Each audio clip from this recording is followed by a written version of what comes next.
आज हम जानेंगे कि क्यों कर्ण को सबसे सर्वश्रेष्ठ माना जाता है। ऐसे 10 कारण जानेंगे जो कर्ण के बल को दर्शाते हैं। वैसे तो महाभारत युद्ध में एक से बढ़कर एक योद्धाओं ने भाग लिया था, मगर कर्ण से भी महान बर्बरीक को माना जाता है। मगर बर्बरीक को महाभारत युद्ध में भाग ही नहीं लेने दिया। अश्वत्थामा भी एक महान योद्धा था, मगर उसकी महानता तब खत्म हो गई जब उसने सोए हुए योद्धाओं पर प्रहार किया। और गुरु द्रोण, पितामह भीष्म और भगवान श्री कृष्ण को हम इस लिस्ट में शामिल नहीं करेंगे, क्योंकि वो तो देवता रूपी थे। दरअसल कर्ण ही एक ऐसा सर्वश्रेष्ठ योद्धा था जिन्होंने इतने श्राप के चलते भी अपने आप को एक सर्वश्रेष्ठ योद्धा के रूप में परिचित किया। तो आइए जानते हैं कर्ण के बारे में वे तत्व जो उसे और भी महाशक्तिशाली बनाता है। नंबर 1, अर्जुन का साथ देने के लिए स्वयं नारायण थे, यानी कि भगवान श्री कृष्ण। मगर कर्ण का साथ देने के लिए सिर्फ दुर्योधन ही था, यानी कि अर्जुन पूरी तरह भगवान श्री कृष्ण पर निर्भर था, मगर इधर दुर्योधन कर्ण पर निर्भर थे। नंबर 2, कर्ण एक सच्चा मित्र होने के साथ साथ महादानवीर भी थे। स्वयं भगवान श्री कृष्ण भी इस बात की पुष्टि करते हैं कि कर्ण से बड़ा दानवीर शायद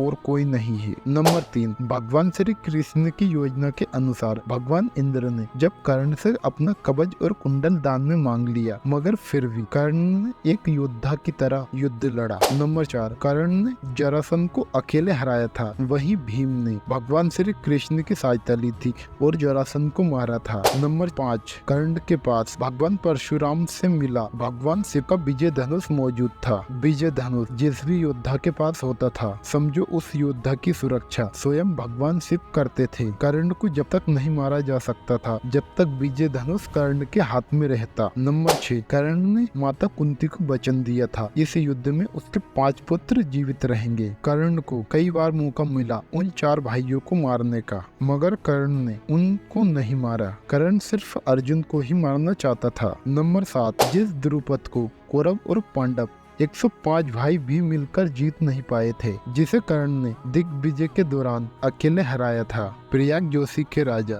जिसे राजसूय यज्ञ के दौरान अर्जुन भी नहीं हरा पाया था, उसे कर्ण ने अकेले ही हरा दिया था। नंबर 8, अश्वसेन बाण का दोबारा संधान नहीं करना, यह भी एक श्रेष्ठता का प्रमाण है। अश्वसेन एक नाग था जो कर्ण के बाण पर चढ़ गया था। अश्वसेन ने कहा था, तुम मेरा संधान करो, मैं अर्जुन को डसकर अपना बदला पूरा कर लूंगा, क्योंकि अर्जुन ने खंडव वन में मेरी माता को मार दिया था। लेकिन कर्ण ने अश्वसेन को ऐसा करने से मना कर दिया। नंबर 9, जब भगवान श्री कृष्ण ने कर्ण को यह बताया था कि तुम पांडवों के बड़े भाई हो, तो कर्ण ने भगवान श्री कृष्ण से ऐसा कहा था कि मेरी मृत्यु तक पांडवों को ये मत बताना, अन्यथा उनकी लड़ाई मेरे प्रति कमजोर हो जाएगी। कर्ण की ये बात साबित करती है वह पांडवों के खिलाफ किसी भी षड्यंत्र में मौजूद नहीं थे। नंबर 10, महाभारत के एक प्रसंग के अनुसार कर्ण के बाण से अर्जुन का रथ कुछ कदम पीछे हट जा रहा था, तो श्री कृष्ण कर्ण की प्रशंसा करने लग जाते थे। तब अर्जुन कहता है, हे माधव, मेरे बाण से कर्ण का रथ काफी कदम पीछे हट रहा है, मगर तब भी आप कर्ण की प्रशंसा कर रहे हैं।